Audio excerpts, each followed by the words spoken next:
अजय कुमार दीवान जैन, सूरत सीकर। पुण्यार्जक हैं विद्या प्रकाश संजय कुमार, अजय कुमार दीवान जैन, सूरत सीकर।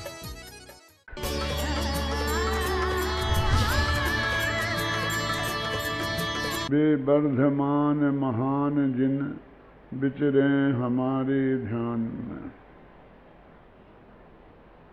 आज का विषय है गति के अनुसार मति होती है या मति के अनुसार गति होती है।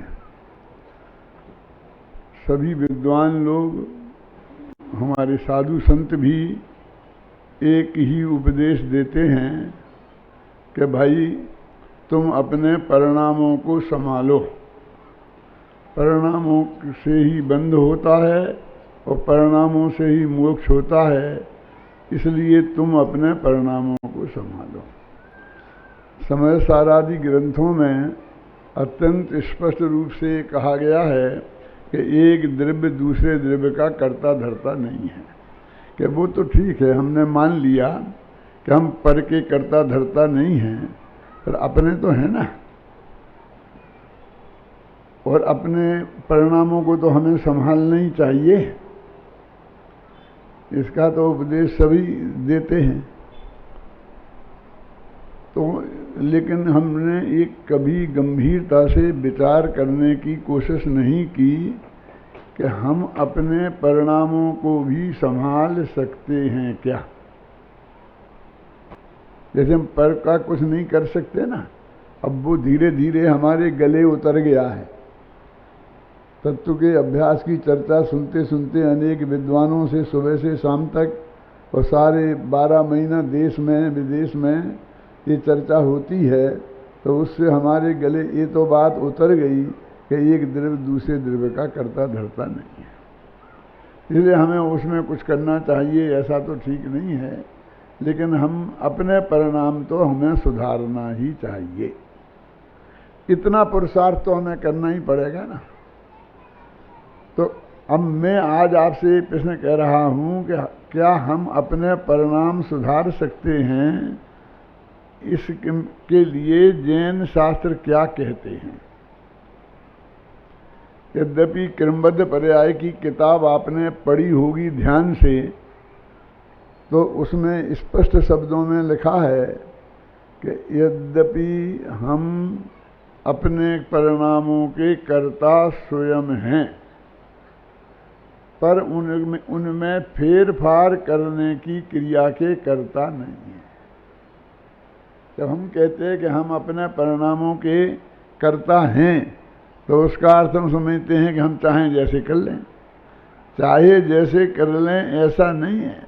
जैसे परिणाम आपके होना है, जिस रूप आप परिणमित होगे, उन्हीं परिणामों के कर्ता आप कहे जाते हो। ये अर्थ है, इसका सही अर्थ कोई नहीं समझता। इसलिए मैं अपन को इस बात को समझने के लिए पहले तो अपने जानते हैं कि केवल ज्ञान में 3 लोक के 3 काल के सभी पदार्थ झलकते हैं और भूतकाल की भविष्य काल की सभी पर्यायें झलकती हैं, लेकिन वो सभी पर्यायें समझ में नहीं आती। केवली भगवान हमारे सामने हमने देखे नहीं हैं, तो हमारी समझ में नहीं आते। लेकिन एक पूजन है चंदा प्रभु भगवान की, वृंदावन कवि ने लिखी थी। उसमें एक पंक्ति आती है कि भामंडल की दुति जगमगात, भवि देखत निज भव सात सात। कि भामंडल की दुति इस प्रकार जगमगाती है, माने भगवान के समूचरण में ऐसे दर्पण लगे हैं कि जिनमें भव्य जीव जाते हैं तो उन्हें अपने 7 भव दिखाई देते हैं। और 7 में 3 भव तो पूरब के हैं और 1 वर्तमान है और 3 भविष्य के हैं। वर्तमान का दिखाई देता, उसमें तो कोई खास दम है ही नहीं। अपन दर्पण के सामने अपन खड़े हो जाते हैं तो अपना चेहरा वहाँ दिखाई दे ही जाता है। और पूरब के भव भी चूंकि हो गए हैं, होना नहीं है, हो गए हैं, इसलिए वे भी दिख जाएंगे, तो कोई गजब बात नहीं है। लेकिन भविष्य के भव तो अभी हुए ही नहीं हैं वे कैसे देख सकते हैं? कि वे जब होंगे जैसे होना है वैसे दिख जाएंगे, कि अभी तो नक्की ही नहीं है क्या होना है। हम सब क्या कहते हैं कि हम कर्म बांधेंगे ना, भाव करेंगे, और उन भावों के अनुसार जब आयु कर्म बंधेगा तब एक भव का नक्की होगा कि हम यहाँ से मर के कहाँ जाएंगे, है ना। और जैसे मान लो हम देव गति में जाएंगे, तो देव गति में जाने लायक जैसे परिणाम होते हैं वैसे परिणाम हमें करना चाहिए ना। तो हम कहते हैं हमको वैसे परिणाम करने का प्रयत्न करना चाहिए, ये उपदेश दिया जाता है। अब मैं उस पर प्रश्नवाचक लगा रहा हूं कि तुम्हें पता है कि तुम कौन सी गति में जाने वाले हो और उसके लिए कैसे परिणाम करना चाहिए, और जैसे तुम परिणाम करो, और जैसे परिणाम करना चाहिए वैसे परिणाम तुम कर सकते हो क्या, इस पर तुमने कभी विचार किया कि नहीं किया? ये तो आप जानते ही हैं कि आयु कर्म का जो बंध होता है वो एक भव का ही होता है। माने अभी इस भव में हम मर के कहाँ जाएंगे, इसके संदर्भ में जब आयु कर्म बनता है तो एक भव का कि अगले भव में हम कहाँ जाएंगे वो बनता है। ऐसा नहीं है कि हम उसके भी अगले भव में कहाँ जाएंगे वो भी अभी नक्की कर लें, अभी नहीं होता। ये सब अच्छी तरह जानते हैं, चाहे वो मुमुक्षु हो चाहे गैर मुमुक्षु हो, दिगंबर हो चाहे श्वेतांबर हो, सब जानते हैं कि एक भव का ही आयु कर्म बनता है। तो मान लो हमने आयु कर्म बांध लिया तो एक भव तो हमने आयु कर्म बांधा उससे नक्की हो गया। लेकिन यहां तो ये लिखा है कि 3 भव दिखते हैं, तो वो तो आयु कर्म नहीं बांधा ना, और फिर भी वो भव दिख रहा है माने नक्की है। इससे सिद्ध हो गया कि आयु कर्म के से वो कर्म का नक्की, भव का नक्की नहीं होता। इस वर्तमान का भी जो तुम मान रहे हो वो भी तुम्हारे आयु कर्म के बंधन की वजह से नहीं हुआ है। उसका भी एक झगड़ा है त्रिभाग का। अभी त्रिभाग को समझाने में थोड़ा समय लगेगा, लेकिन मैं समझता हूँ कि आप लोग समझते हैं कि हमारे जीवन में बाकी 7 कर्म तो प्रति समय बंधते रहते हैं। एक आयु कर्म के ऐसे 8 पॉइंट हैं कि जिस समय वो बंधता है। जिंदगी में 8 पॉइंट आते हैं, उन्हें त्रिभाग बोलते हैं। इसका मतलब है कि कोई आदमी की 81 वर्ष उम्र है तो 54 वर्ष की उम्र तक तो किसी को आयु कर्म का बंध होगा ही नहीं। ये बात हमारे कितने अच्छे पक्ष में है कि जब तक हम नादान रहेंगे बचपन में तब कर्म बंध नहीं बंधेगा आयु कर्म। जब हम जवानी के जोश में आधे पागल रहेंगे तब भी वो आयु कर्म नहीं बंधेगा। जब हम पूरे होश में आ जाएंगे, 54 वर्ष के हो गए, प्रौढ़ हो गए, गवर्नमेंट तो पहले 55 वर्ष में रिटायर कर देती थी, यानी जब हम पूरे होश हवास में आ गए तब आयु कर्म बंधेगा। इसलिए तुम्हारे साथ धोखे में कोई बंध गया कोई कर्म, ऐसा नहीं है, हमारे पक्ष में है ना बात। अब यदि हमने जो 81 वर्ष की है तो 54 वर्ष तक तो हमने अगला भव भी नहीं बांधा है। लेकिन भगवान के से पूछें तो वे बता सकते हैं कि तुम कहाँ जाओगे। ये क्या बात करते हो, भगवान बता सकते हैं।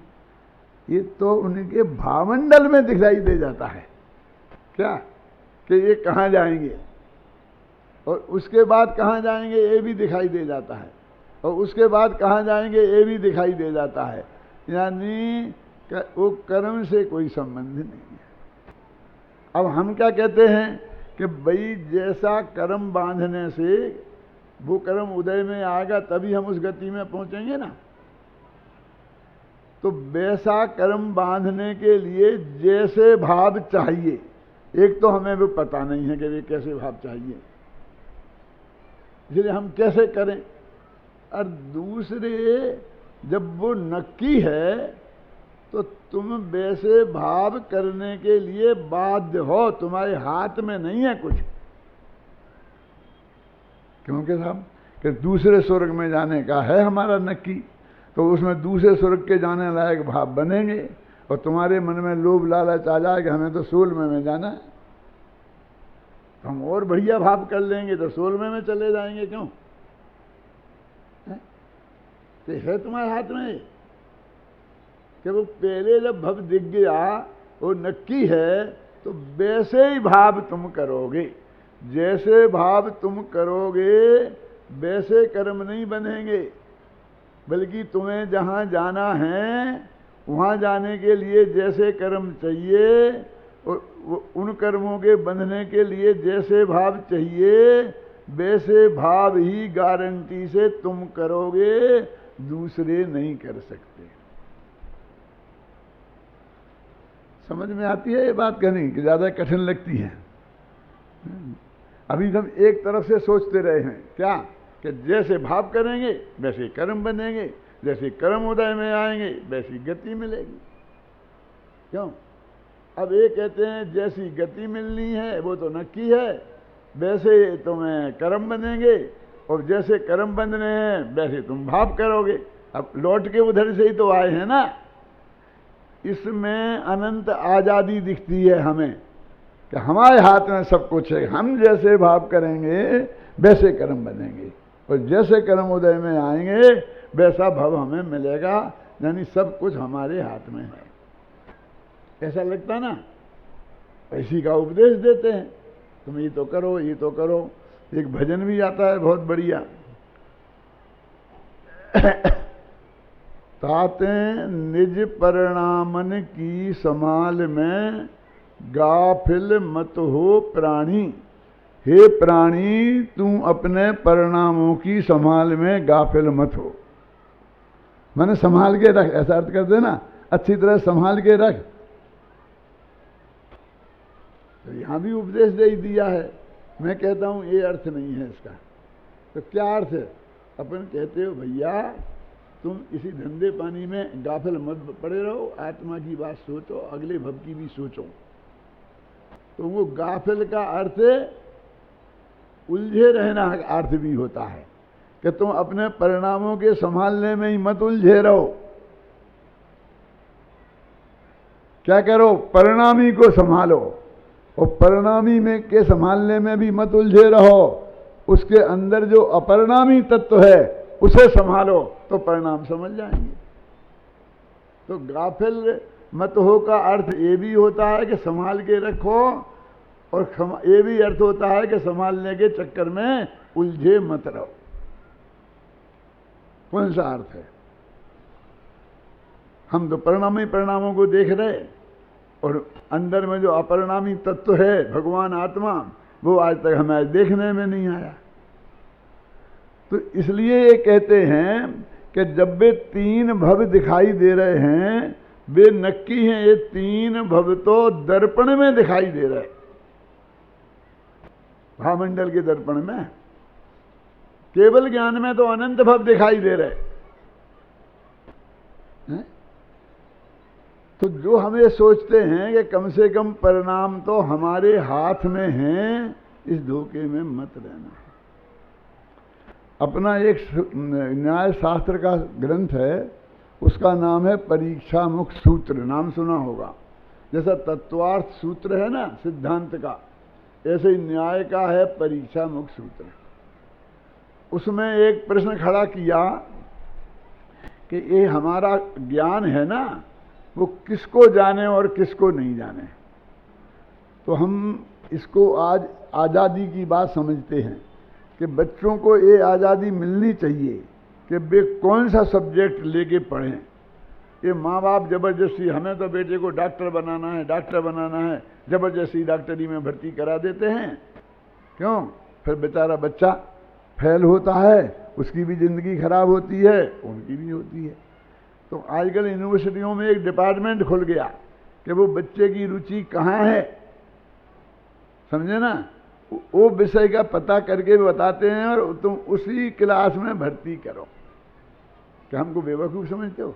उनने बता दिया कि इन्हें संगीत सिखाओ, ये संगीत में बहुत बड़ा मास्टर बन जाएगा, नाम कमाएगा। अच्छा, तुम हमारे बेटे को गवैया बनाना चाहते हो? क्यों? नृत्य कला में भर्ती कर दो तुम अपनी लड़की को। अच्छा, और हमारी लड़की को तुम नचैया बनाना चाहते हो? नहीं, मैं तो ये चाहूंगा। क्यों? कि अच्छी से अच्छी पढ़ाई जो कहलाती है, और अच्छी पढ़ाई का मतलब क्या समझते हैं? जिसमें नौकरी की गारंटी हो। पंडित जी, आपको पता नहीं है, पढ़ाई करते ही वक्त बड़ी बड़ी कंपनियां आके फाइनल में ही परीक्षा दिए बिना ही नौकरी दे देती हैं। क्यों? वही पढ़ाई बढ़िया होती है ना सबसे। माने जिसमें नौकरी की गारंटी है, यही अर्थ हुआ ना। नौकरी माने गुलामी, माने जिसमें गुलामी की गारंटी है, ये पढ़ाई सबसे बढ़िया। और जिसमें अनंत आजादी की गारंटी है, वो नहीं। अनंत आजादी की कौन सी पढ़ाई है जो हम पढ़ा रहे हैं? कि हमें तो धर्म वर्म के चक्कर में नहीं डालना है अपने बच्चों को, उन्हें कोई खाने कमाने लायक भी बनाने देना है कि नहीं। तो वो ये कह रहे, वो मैं बताऊं ना, उस शास्त्र में क्या लिखा। बौद्धों से पूछा कि तुम्हारा जो ज्ञान है ना अभी, तो इस ज्ञान से तुम क्या जानो, इसका नक्की कौन करता है? अभी तो हम यही मानते हैं, ये तो हमारे हाथ में है। क्यों? माँ बाप के में नहीं तो हमारे में तो है ही। हम चाहे डॉक्टरी पढ़ें, हम चाहे इंजीनियरिंग पढ़ें, हम चाहे कॉमर्स पढ़ें, चाहे आर्ट्स पढ़ें, इतनी आज़ादी तो बच्चों को मिलनी चाहिए ना। और वे कहते हैं कि नहीं, भगवान महावीर से यदि ये पूछते कि ये हमारा बेटा है, ये डॉक्टर बनेगा कि इंजीनियर, तो वे बता पाते कि नहीं बता पाते हैं? बता देते। यदि वे बता देते तो इसका मतलब है कि 2500 वर्ष पहले नक्की था कि तुम क्या बनोगे। अब तुम्हारे हाथ में क्या है? समझ में आती है ये बात क्या कह रहा हूं मैं प्रकाश जी? या तो एक और भगवान महावीर नहीं बता सकते थे, तो बता सकते थे, वो नक्की था। ऐसा अनंत काल का नक्की है। बौद्धों से कहा तो बौद्ध ने कहा कि जो चीज सामने होगी उसको ज्ञान का ज्ञेय बना देगा, झगड़ा खत्म। हम आंखें खोलेंगे, आंख खोलते ही हम सबसे पहले किसे देखें, इसका नक्की कौन करे? तो हमें आज़ादी होनी चाहिए। हम चाहें उसे देखें, हम चाहें उसे नहीं देखें, हम चाहें भगवान को देखें, हम चाहें अपनी प्रेमिका को देखें, अपने प्रेमी को देखें। क्यों? हम चाहें ताज सूरज को देखें, चांद को देखें। इतनी आज़ादी तो हमें मिलना चाहिए ना, हम चाहते हैं। बौद्ध कहते कि नहीं, जो पदार्थ सामने आ गया बस वो दिख जाएगा, हमें कोई झगड़ा नहीं, हमें कोई तय नहीं करना कि हमें क्या देखें और क्या नहीं देखें। जैनी कहते हैं ऐसी बात नहीं है। कभी कभी ऐसा होता है, हमारे सामने तुम बैठे हो और हम अभी तुम्हारी तरफ आंखें खोल के फाड़ फाड़ के देख रहे हैं, और असल में देखें तो अपने बंबई में बैठे बच्चे को देख रहे हैं। देखे नहीं? होता नहीं होता? कभी तुमसे नहीं होता ऐसा? फिर हम तुमसे कि भैया हम 3 दिन से यहाँ आए हुए हैं, तुम प्रवचन में नहीं आते हो, कि क्या बात करते हो? हम आपके ही सामने तो बैठे रहते हैं, और आप हमसे प्रश्न भी पूछते हो और जवाब भी देते हैं, और आप कहते हो कि प्रवचन में नहीं आते हो। हमें तो नहीं दिखे। कि तुम देखो तब दिखे, क्योंकि तुम्हारे ज्ञान का ज्ञेय तो बंबई में बैठे बच्चे बनते हैं। इसलिए ये नियम नहीं है कि जो चीज सामने होगी वो ही देखें हम। तो क्या देखें फिर? कि हमारी वो ज्ञान की पर्याय में ये नक्की है, ये योग्यता कि वो किसको जानेगी, ये भी उस ज्ञान की पर्याय की योग क्षयोपम में नक्की है। ये तय है पहले से। कि तय किसने किया संजीव? कि अनादिकाल से तय है भाई साहब। हमारे ज्ञान का ज्ञेय क्या बने, एक एक समय आत्मा की ज्ञान गुण है और उसकी कितनी पर्यायें हैं? जितने 3 काल के समय हैं। अनादि काल से लेके अनंत काल तक 3 काल में कितने समय हैं? अनंत अनंत है ना। तो एक एक समय में एक एक ज्ञान की पर्याय किस गे को जाने, ये अनादि से नक्की है, अनंत काल तक का। ये समझ, इस पे ध्यान दिया करिए। तुम्हें नहीं करना है कुछ, हम तो कह रहे तुम आजाद हो, तुम्हें ये काम नहीं करना है क्या कि तुम किसे जानो और किसे नहीं जानो। वो तो नक्की है, वो जो नक्की है वो ही जानने में आएगा। वो तुम्हें लगता है हमें तुम्हें अनंत आजादी दे रहे, छुट्टी दे रहे हैं ना इस काम से, और तुम कह रहे कि हम तो गुलाम हो गए, फिर हम तो यही नहीं कर सकते, जिसको जानना चाहें हम उसको जान ही नहीं सकते, तो क्या मतलब हुआ इसका? क्या है? इसलिए कम से कम इतनी आजादी हमें मिलना चाहिए कि हम जिसको जानना चाहें उसको जानें, और जिसको नहीं जानना चाहें उसको नहीं जानें। है इतनी आजादी अपन को। ये जैन दर्शन का रहस्य है जो परीक्षा मुख सूत्र में लिखा है। और परीक्षा मुख सूत्र कोई ऐसा बड़ा शास्त्र नहीं है। हमारे यहाँ महाविद्यालय में जब विद्यार्थी भर्ती होते हैं ना, तो 15 दिन के भीतर वो परीक्षा मुख सूत्र पढ़ाना शुरू कर देते हैं, और 15 दिन के भीतर ये सूत्र पढ़ा देते हैं। हमारे सब शास्त्री विद्वान ये जानते हैं, और उनका भी ध्यान नहीं रहता। क्या करें कि हमारे किस समय की ज्ञान की पर्याय किस गे को जानेगी, ये नक्की है। हमारे हाथ में इतना तक नहीं है कि उस गे को हम बदल दें, और कुछ नहीं करना है। पर में ये रूमाल हमारे ज्ञान का गे बनना है तो ये बनेगा। हम कहेंगे नहीं नहीं हमें नहीं बनाना ऐसे, तो ये तुम्हारे हाथ की बात नहीं है। देखो सुनो, थोड़ी गहराई में जाओ। अभी यहाँ पर गंदा पदार्थ पड़ा हो, बच्चे ने कोई लेटन कर दी हो, तो अपन ऐसा देखें तो गंदा पदार्थ देख के अपन मुंह फेर लेते हैं, क्योंकि हमें नहीं देखना, गंदी चीज हमें देखना नहीं है ना। तो अपन को मुंह फेरने का अधिकार है, इतनी आजादी तो है। क्यों? वो कहते हैं अरहंत भगवान को वो दिखेगी गंदगी तो वे क्या करेंगे? वे मुंह फेर लेंगे।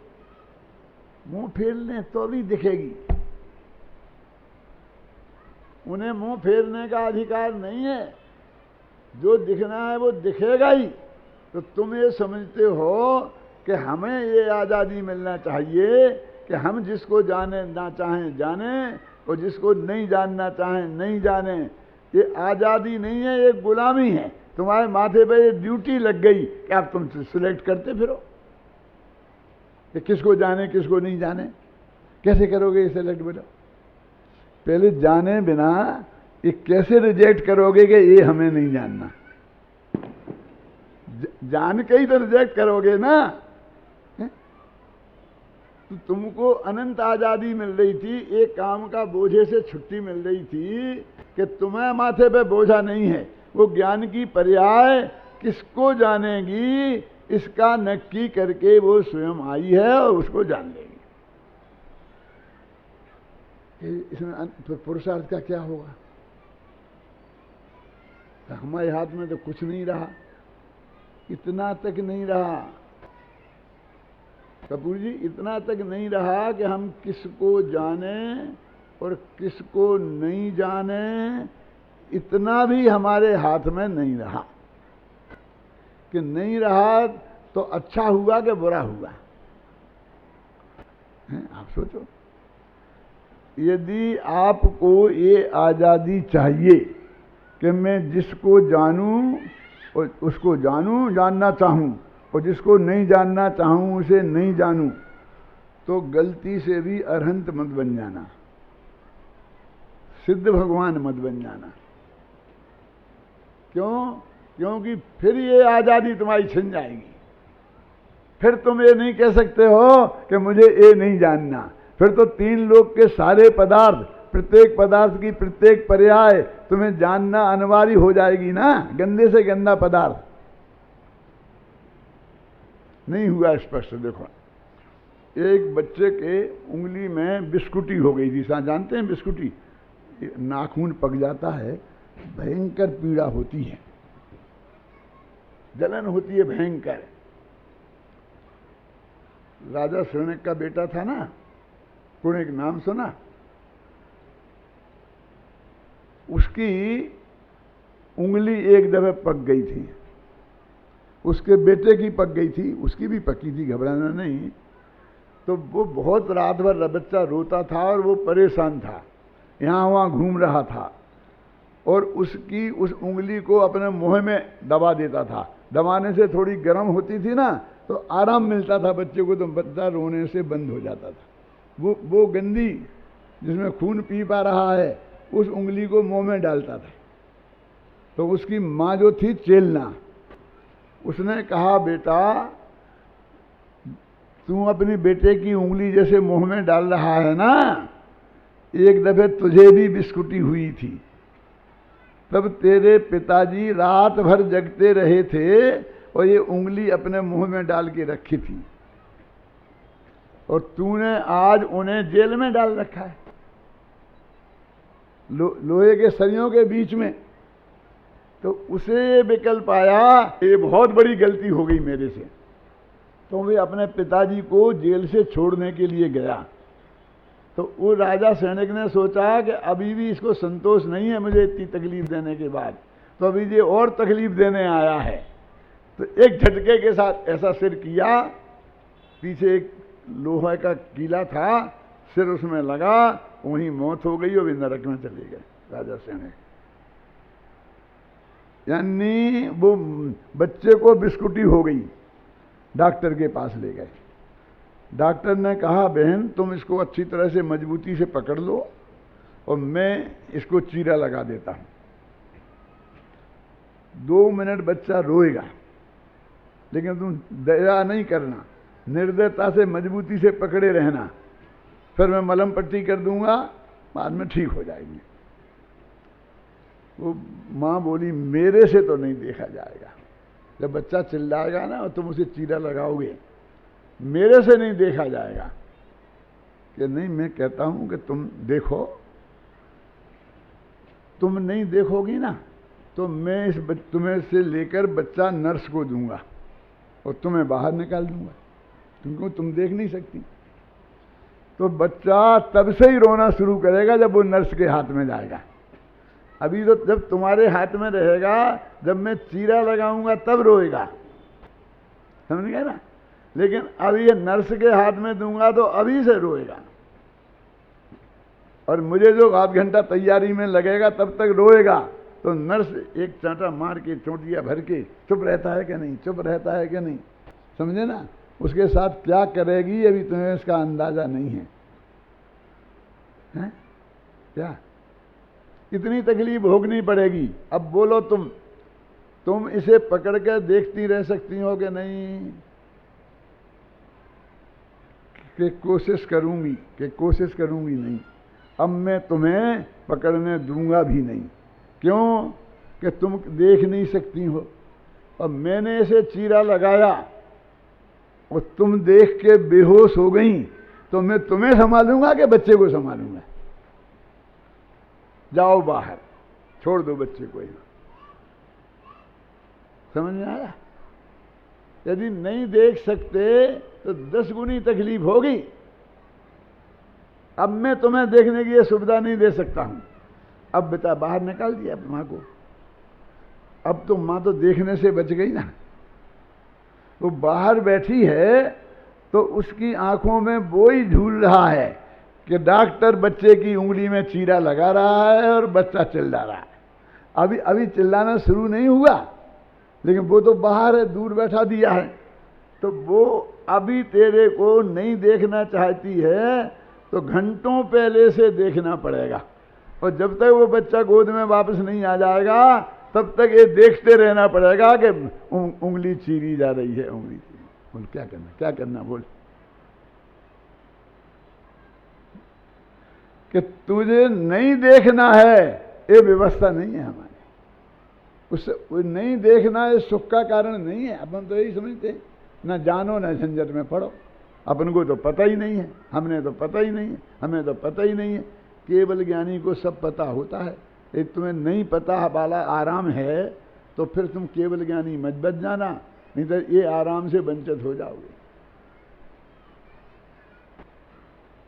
नहीं, वो केवल ज्ञानी के जान लेने में हमें एक और दिक्कत है कि वो हमारी सब बातें जान लेगा भविष्य की। वो जान लेगा तो फिर हम बदला बदली नहीं कर पाएंगे।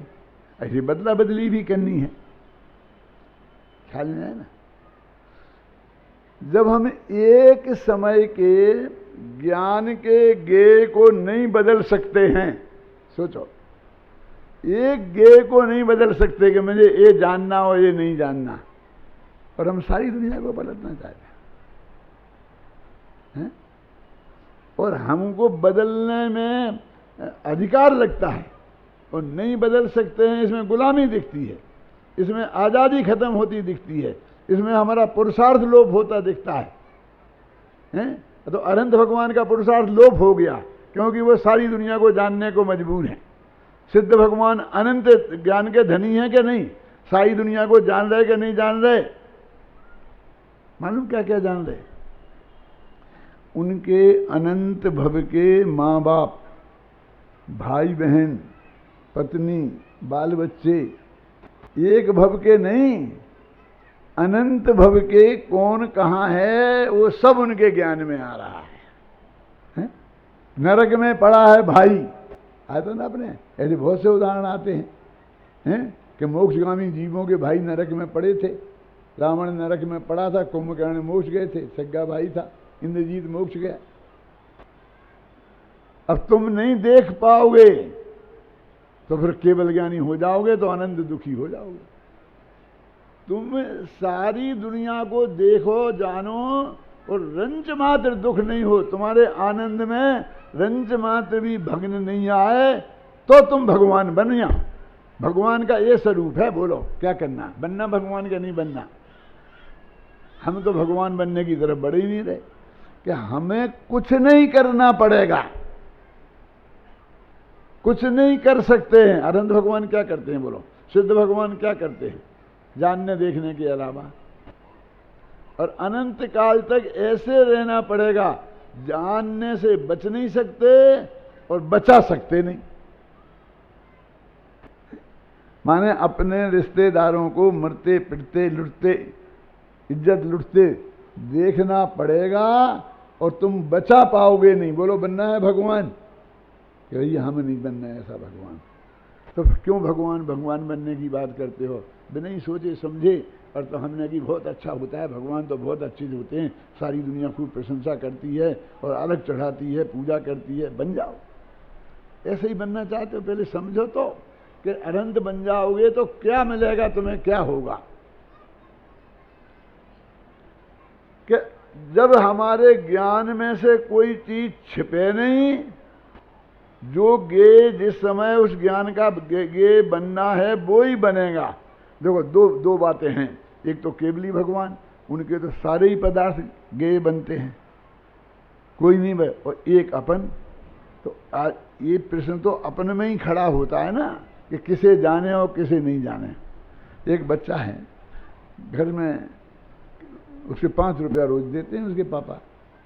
अब वो 5 रुपये रोज में क्या खरीदे? चॉकलेट लेवे, फुग्गा लेवे, क्या लेवे? तो उसे आज़ादी मिलनी चाहिए कि नहीं? और पापा कह दे मैं जा, ये 5 रुपया दे रहे हैं, ये खरीद ला। तो फिर बेचारे को, बच्चे को क्या? बच्चे को अपने मन की चीज़ मिलना चाहिए ना। ऐसा हम कहते हैं हमारे ज्ञान से हमें अपने मन की चीज़ खरीदने का मौका मिलना चाहिए ना। अभी 1 अरबपति का बच्चा है, चाहे जितने पैसे हैं, चाहे जितने ले जाओ, उसे कुछ मजा ही नहीं है। क्यों? साहब चाहे जो चीज खरीद लो। ऐसा है कोई बच्चा? उसे आनंद आएगा कि उसका जीवन बिल्कुल रूखा हो जाएगा।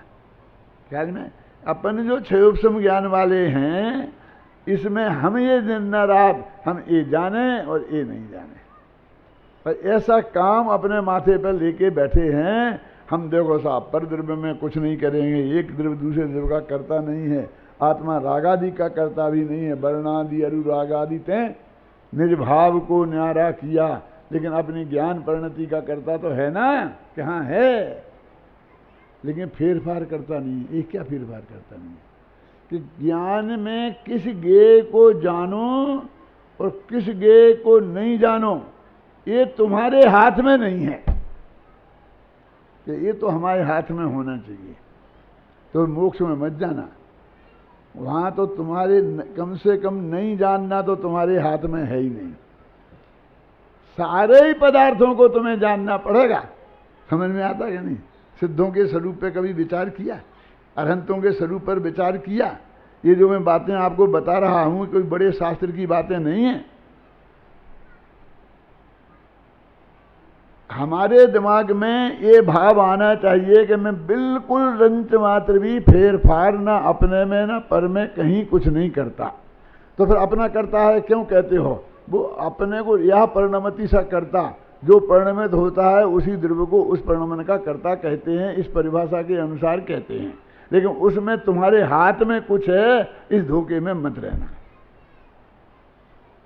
अब इसमें हमको अनंत प्रतंत्रता दिखती है। हम तो कोई मजदूर बन के रह गए, बस जो न किए बस उसे जानते रहो, हैं? जो न किए उसे जानते रहो।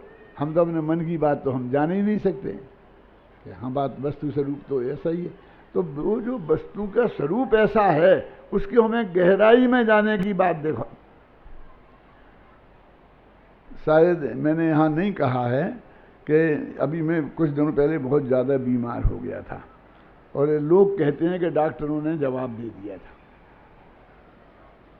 मुझे नहीं था मालूम, घर वालों ने भी मुझे नहीं बताया था, लेकिन कोई मरीज से मिले नहीं, उससे इतने दूर रहे, नहीं तो उसे इन्फेक्शन हो जाने का डर था, तो सब दूर दूर दूर हो गए थे। कोई मिलने आता नहीं था, तो मैं पड़ा रहता था। एक मेरे मित्र बहुत ज़बरदस्त थे जिन्हें कोई दुनिया में रोक नहीं सकता। कुछ लोग ऐसे होते हैं ना, जाते हैं, वो मेरे पास आ गए। वो कहते मुझे बहुत ज़रूरी बात करनी है आपसे। मैंने कहा बोलो भैया। बोले आपने क्या सोचा है? क्या सोचा? क्या सोचना? बोले अब कहाँ जाओगे आप? मैंने कहा डॉक्टर छुट्टी देंगे तो घर जाएंगे। नहीं वो तो ठीक है, डॉक्टर छुट्टी देंगे ना तब जाओगे ना घर। तो क्यों? और घर जाने का मौका नहीं मिला प्रकाश जी तो कहाँ जाना पसंद करोगे? समझा नहीं? मैंने कहा अगले भव में। मैंने कहा मैंने ऐसा कोई विचार नहीं किया। तो अभी नक्की तो करना चाहिए ना अपन को, सोचना तो चाहिए कि मैं यहाँ जाऊँ यहाँ जाऊँ। तो मैंने कहा भाई साहब क्या बात कर रहे हो?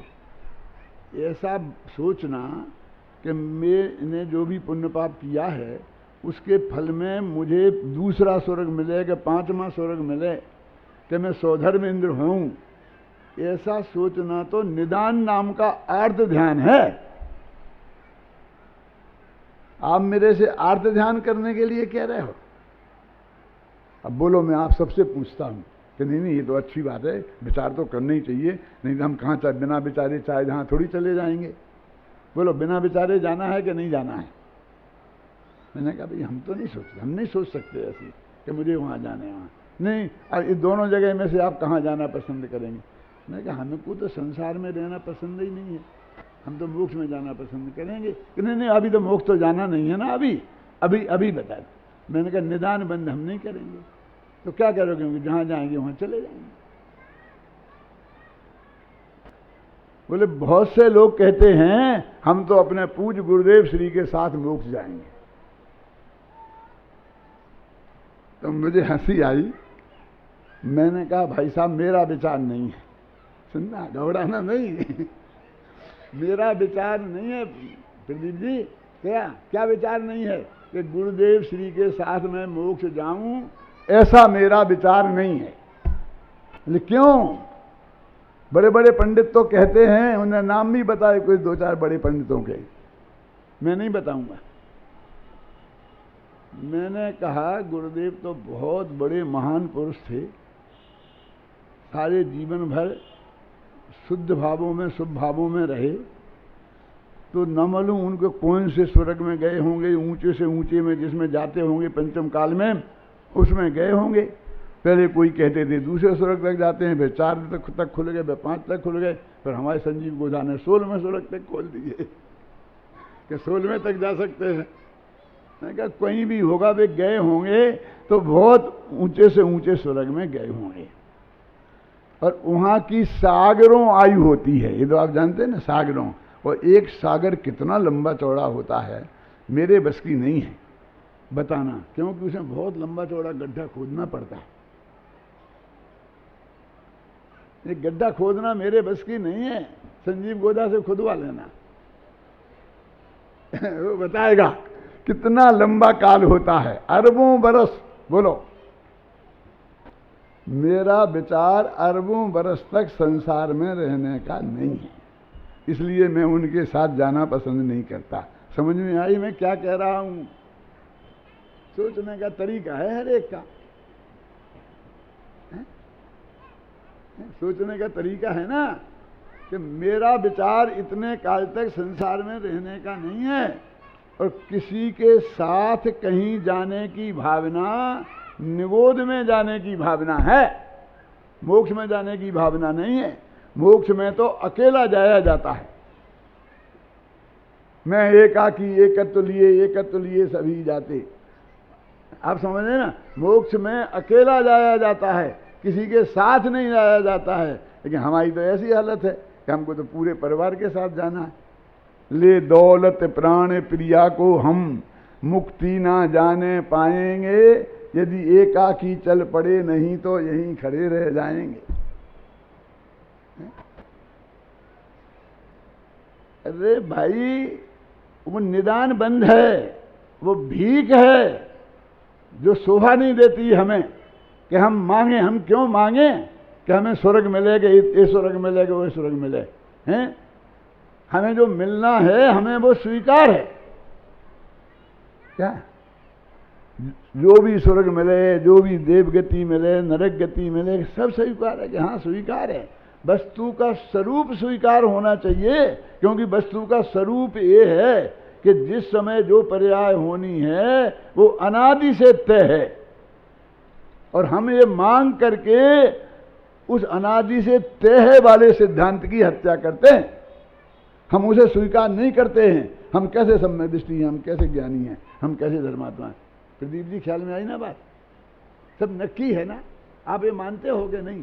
फिर जो आप मांग की बात करते हो कि ये चाहिए और ये नहीं चाहिए, ख्याल में है ना? उसका असली स्वरूप क्या है ज्ञानी जीव का? मैं एक बहुत सरल भाषा में आपसे बात करता हूं। ढूंढो मायके जाओगी, कहाँ जाऊंगी? कि ढूंढो सासरे जाओगी, कहाँ जाऊंगी? बस सम्यक दृष्टि का स्वरूप ऐसा होता है। नहीं आया समझ में? एक बेचारी भोली भाली लड़की, बिल्कुल सहज शुद्ध सात्विक, तो उससे पूछा कि पीहर जाओगी? कि जाऊंगी। जाऊंगी तो माँ बाप से मिलना होगा, बढ़िया होगा, ये होगा। कि ससुराल जाओगी? कि बहुत अच्छी बात है, पति के साथ रहूंगी, आनंद आ जाएगा। दोनों में खुश है। नहीं जाऊंगी, मैं जरूर जाऊंगी। और तुम कौन होती हो रोकने वाले हो? तुम कौन होती हो भेजने वाले? सुमित प्रकाश जी सुना रहे थे ना, मैं तुम्हें छोड़ के चली जाऊंगी। कि चली जाना? नहीं जाऊंगी। एक सेकंड में ही नहीं जाऊंगी हो जाता। क्यों? सुना रहे थे? करिए, सुना रहे थे। तो वो को जो वस्तु का स्वरूप है वो स्वीकार नहीं है। हमें तो ज्ञानी कहते हैं हमें तो स्वीकार है। क्या? ढूंढो मायके जाओगी? कि हाँ ठीक है जाएंगे। ससुराल जाऊंगी? कि हाँ जाएंगे। ज्ञानी कहते कि तुम स्वर्ग में जाओगे? कहाँ? नरक? कहते समकित सहित नरक में बासा खासा बुद्धजन भाखा है, और सम्यक के बिना स्वर्ग का जाना भी अच्छा नहीं है। काय का नरक का स्वर्ग का? हमको जब तक संसार में रहना है तो जहां रहना हमारे केवली के ज्ञान में झलका है, जो सुनिश्चित है, उसमें हमें कोई ऑब्जेक्शन नहीं होना चाहिए। नहीं तो हम वस्तु के स्वरूप को स्वीकार नहीं कर रहे तो मिथ्या दर्शन है। बस समय हो गया है। मैं थोड़ी सी ये बात बताना बहुत ज़रूरी है कि हमने तो अच्छे अच्छे ज्ञानियों को ऐसा करते देखा है कि ऐसा हो, ऐसा हो, ऐसा हो, और बहुत बहुत लंबी बातें क्या बताऊं मैं आपको। जब लो नहीं नाश करो अरि को, तब लो स्वभाव स्वागत है, तब लो सत्संगति नित्य रहे, तब लो मम संयम चित्त रहे। लंबी चौड़ी लिस्ट बता दी भगवान के सामने हैं। जब तक ये नहीं है, जब तक वो नहीं है, जब तक ये होगा, जब ये होगा। तो ये वो जो सहज जगत का परिणमन हो रहा है, तो उसमें मीन वेग की आदत क्यों पड़ रही है? क्यों ये शर्तें क्यों लगा रहा है कि मेरे जब तक ये नहीं हो, ये करो, ये हो जाए तो ये करो, ये करो। बल्कि जो सहज भाव से जगत का सर्वव्यास होना चाहिए। अब जो भी विकल्प आते हैं, ध्यान से सुनना अब ये बात, वो इसके बीच में सीमा रेखा खींचो। कौन सी? कि वो श्रद्धा संबंधी है कि चारित्र संबंधी है? वो दर्शन मोह का परिणाम है कि चारित्र मोह का? दर्शन मोह का परिणाम है तो मिथ्यात्व नाम का अपराध है, और चारित्र मोह का परिणाम है तो असंयम नाम का दोष है। अपराधी को सजा गारंटी से मिलती है, दोष में माफ की भी हो सकते हैं। तो हमें भी ऐसी पक्की श्रद्धा हो जाने के बाद भी ये विकल्प आ सकता है। तो ये सोचना कि घबराने की बात नहीं है कि ये विकल्प श्रद्धा संबंधी है कि चारित्र संबंधी। यदि चारित्र संबंधी है तो कोई चिंता की बात नहीं है, समय पर छूट जाएगा। यदि श्रद्धा संबंधी है तो उसे सुधारना बहुत जरूरी है। सचमुच देखो, इस जगत का सब कुछ सुनिश्चित है और उसमें मुझे कुछ भी फेरफार नहीं करना है, ऐसा भाव आपका पक्का है श्रद्धा के लेवल पे? विकल्प कितने भी आते रहें उससे क्या फर्क पड़ता है? ख्याल में आई ना? वो तो चारित्र का दोष है, निपटते रहेंगे। लेकिन श्रद्धा के लेवल पे हमारा ये निर्णय होना चाहिए कि एक ज्ञान के गेय को भी हम नहीं बदल सकते। जिस समय एक हमारी ज्ञान की पर्याय का जो गेय बनना है वो ही गेय बनेगा। ये नक्की है कि भैया कि पर को नहीं जानना चाहिए और स्व को जानना चाहिए। ये तो कहा है शास्त्रों में, कहा होगा, हमने भी पढ़े हैं शास्त्र। ये भी तो लिखा है कि 8वें गुणस्थान में अर्थ संक्रांति होती है, तो स्व से पर को और पर से स्व को जानता है, तो पर तो कोई दूसरा पर पदार्थ ही होगा ना। तो और वो तो श्रेणी का काल है, सपक श्रेणी चल रही है और पर पदार्थ ज्ञान के गेय बन रहे हैं। प्रदीप जी, टोडरमल जी ने क्या जवाब दिया कि वीतरागता खंडित नहीं हुई इसलिए श्रेणी चालू है। पर के जानना कोई ऐसा अपराध नहीं है। और फिर हमारे हाथ में है क्या? जब अनादिकाल पहले से हर ज्ञान की पर्याय का ये नक्की है कि वो किस गेय को जाने।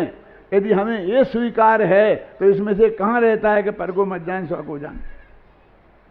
क्या स्वीकार होना चाहिए कि हमारी ज्ञान पर्याय का जिस पदार्थ को गेय बनना है मुझे उसमें कोई ऑब्जेक्शन नहीं है। कौन वो था ना, यहाँ पढ़ा था, अभी क्या पढ़ा था पता है? गंदी चीज पड़ी थी, मैंने कहा था उदाहरण में। तो हमें ऐसा मुंह फेरने का भाव नहीं आना चाहिए। श्रद्धा के लेवल पर, चारित्र के लेवल पे आए तो कोई दिक्कत की बात नहीं है, समझे? चारित्र के लेवल पर वो आए तो कोई दिक्कत की बात नहीं है। लेकिन श्रद्धा के लेवल पर हमारे ज्ञान का गेय नक्की है। हमको कोई भी परिवर्तन की आकांक्षा नहीं है। इच्छा हो सकती है, इच्छा माने चारित्र का दोष, आकांक्षा माने श्रद्धा का दोष। तो हम इस गहराई से इस तत्व ज्ञान को समझें कि गति अनुसार मति है, मति के अनुसार गति नहीं है। हिंदू धर्म में भी लिखा है तुलसीदास जी ने, जाको प्रभु दारुणे दुख देई ताकि मति पहले हर लेई। कि जिसको भगवान भयंकर दुख देना चाहता है उसके सबसे पहले बुद्धि का अपहरण करता है। माने मति पहले बिगड़ती है और बाद में जाके गति बिगड़ती है, क्योंकि मति का अपहरण करता है भगवान। क्योंकि मति ठीक रहेगी तो इसकी गति नहीं बिगड़ेगी। यदि गति बिगड़नी है तो मति बिगड़े बिना रहेगी नहीं। इसलिए भाई हम व्यवस्थित मति को रखें। ने लिखा कृम्बल पर्याय की उसमें, मेरी मति व्यवस्थित हो गई है। 80वीं गाथा की टीका में अमृतचंद्र ने लिखा प्रवचनसार की, मम मतिर व्यवस्थिता, मेरी मति व्यवस्थित हो गई है। वस्तु का स्वरूप ऐसा है ये मेरे ज्ञान ने स्वीकार कर लिया, उसमें मुझे कोई भी फेरफार करने का की बुद्धि नहीं है। विकल्प की बात जाने दो, बुद्धि नहीं है। इसका नाम सम्यक दर्शन है, इसका नाम श्रद्धा गुण की निर्मल दशा है।